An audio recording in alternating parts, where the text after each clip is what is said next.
Did you know that if you are a human resources professional in a small shop of 20, 25 people, that you are subject to the National Labor Relations Act, which governs unions in the workplace, even though you are a non-union shop? Hello, I'm Jim Vigneau. I'm one of the instructors for the Human Resources Certificate Program here at Cal State Dominguez Hills. And in our courses, we take a look at these kinds of situations. What I was talking about is that under the National Labor Relations Act, or the NLRA, that you are subject to all of its provisions, even though your employees are not represented by a union. It affects all private employers, and therefore you need to know what the provisions of that act are.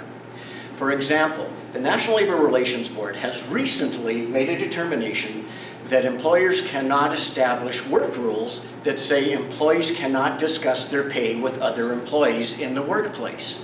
The National Labor Relations Act, which applies to all, says that employees have the right to bargain and to discuss wages, hours, and working conditions amongst themselves. That makes the NLRA subject to that kind of a situation that you may be in. You have to be able to understand not only the act, but the risk that you would incur by creating issues in the workplace, even without knowing that you're doing so, by creating such work rules as I've just described. Those become unfair labor practices, and you can be subject to federal action as a result of those kinds of violations. These are the types of things that we take a look at. They're very practical. They are focused on what you need to know and what you need to be able to do in the workplace as a human resources professional. So, in our program, that becomes a focus. This is just one small example of that.